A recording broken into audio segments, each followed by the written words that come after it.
Everyone, this is Daniel, and I'm going to be talking about being a servant of the Lord and being a servant of others. Now, I see one of you wanted to learn from me and all that. So, if you want to learn, then this is probably the video for those who want to learn about Christ. Now, as you can see, he was a servant. He was a person that was building houses that were not really a big value.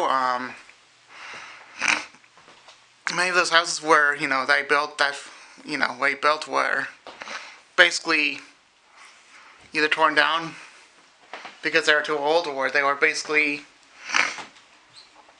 falling apart, and they had to be, they basically fell apart, and they are no longer any more in the houses. If there's any houses that were built by Jesus, and they still survive to this day, there will be very few of them. I mean, probably the wood pieces I built to actually carve the wood pieces on them will probably be found as, hard craftsmanship, like the craftsmanship of his hands would be compared to a person who is young but very much experienced. Let's talk about something else. What was a servant? What were carpenters back then? Back in Jesus' day, when he was a carpenter, carpenters were very much servants. They were treated as very low people. Didn't get much pay. They were, regarded as filth of the earth or something like that. They were regarded as nothing more than really there to actually build a cheap place. More like slave labor. They're more like regarded as slaves, really. Then he went on to have Judas serve him as his money because he was rich, and I think Judas was rich enough to serve God's needs. So basically, what was going on was basically, God was being a servant of everyone, and he was a servant of everyone's love. So who is he really? Is he a servant in reality right now? Of course not. But of course, he wants everyone to serve him, but also everyone else to serve others. Now, me commanding you to do certain things is not really what I want to do, but, So basically, all I can say is basically, if you want a certain type of video, you can ask me what video to make. If you're really interested, just ask me, and I'll just, make the video for you maybe sometime later. Just ask me, because I am in that position right now, so ask me what video you would like me to make, and I'll make a time for that. Because also I have work and, family business, because it's around the holidays, so I might not get completely around to that, but, I will try. I'll definitely try. Now, let me just tell you immediately what a real servant is. It is a person that's of the value of a disabled person, of a child back then. Right now it's a value of a disabled person who can only serve. Who can really only serve, and they only serve in basically they are only told what to do, and whenever someone tells them to do, they do it. Like a person with Down syndrome, they're basically hair salonists, they're beauty salonists, but they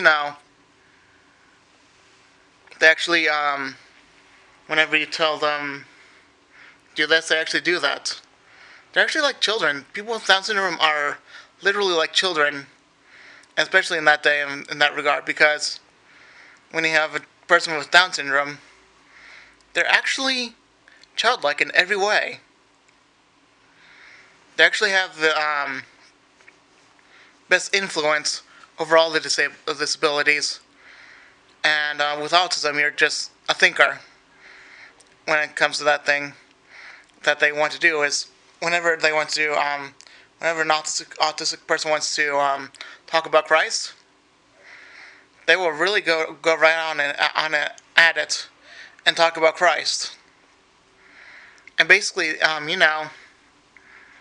autistic person is like highly regarded as God's people because they're really mainly talking about God and practically nothing else.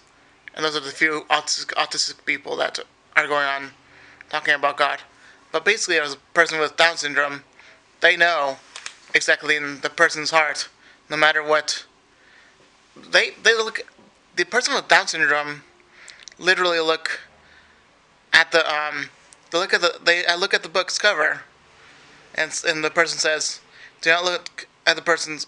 Do not judge by the cover." People with Down syndrome judge by the cover. Like they look at certain things that the person is doing. Like if they're really looking at them in disgust, they know exactly how you're looking at them, and they'll say, "I don't like this person." They'll be that judging, and they'll judge that person by who they really are. And some people will say, "Oh, I don't like this person because he mixes everything up." But no, they don't really mix everything up. Instead, they might mix a few things up, but they know exactly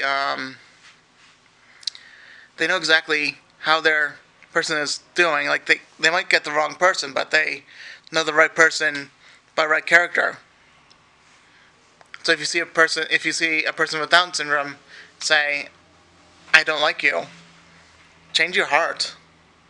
Really, you have to change your heart because they know your heart. And a person with autism, they may not know your heart, but they know your motives just by if they don't like you or your videos, or if they actually the funny thing with a person with autism is they also judge by the book of the cover. When I see a judgmental person in inside a YouTube video, like I've seen it, they actually can tell who is not loving and who is not kind and all that. Anyone who is a Christian and not kind, which I've discovered, it's not really a true Christian. They're just, kind of like the devil's advocates, really. That's all I can say about that, is that they're just really being used by the devil. Another type of person that is the devil's favorite type of person is that not only are they judgmental, they're actually going with the world's lusts, and they're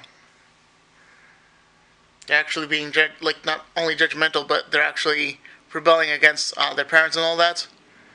So if you see a person that's cold or rebellious or, just stay away from that person, especially for the person that is judgmental on YouTube and hateful. I've seen quite a few people on Facebook and YouTube that really judge with a judging heart, and they think they're God and all that. Not really, but they seem to have a Pharisee heart. Same with the person who is disgusted and everything, but also person who is kind of having a grumpy attitude towards everything, especially women. I've discovered that pretty easily. Another type of person that the devil really loves is a liar. And those people tend to be a little harder to discover unless you know the Bible very well. I mean, they'll talk about certain things in the Bible that you must, like one person in particular I know, I'm not going to say his name, but he just says that you must, he basically said that children has high regard of God and all that, and he must be, and then he talks about salvation as being easy as, and, it's not that you're confused with salvation, it's just that, it's only knowing that Jesus died on the cross. It's not only that. Then he goes on to things like flat earth and all that. I mean, he has a lot of gotcha videos, and I mean, salvation is by works as well. And he says it's not just by works, it's not really by works. But salvation also is, it's by works of being a servant. It's by works of helping others. It's by works of being loving. It's really a work of being living and completely um, happy to do the will of others. And to actually bring well to others and, you know, God's favorite people are really those who are loving and not too judgmental. And what I'm trying to say is that you must avoid people that are have in high regards of themselves or are really deceitful, because those people only know how to attract certain type of people, like the women that are vulnerable. Yes, the women can be very loving, but also they can be very vulnerable to attacks. That's why they should not really preach to others unless they have the actual spirit of evangelicism, whatever that is, in evangelicalism. So basically, evangelicalism. So basically, if any woman has a spirit of if any woman has a gift of evangelicalism, they can do that. But really, many don't, and they can only help others or really bring hope to others. Also, any woman that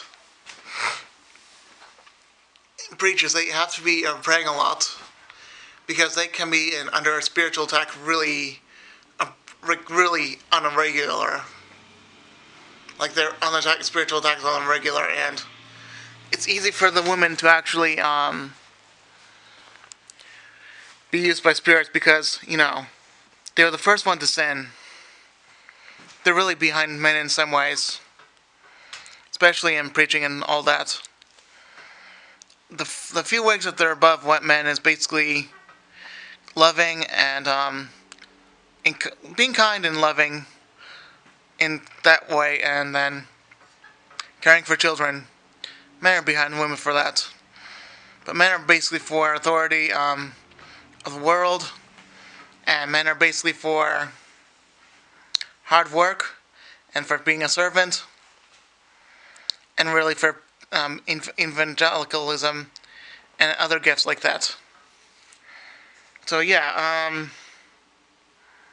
women preachers tend to be good in some regards, but many of them are not.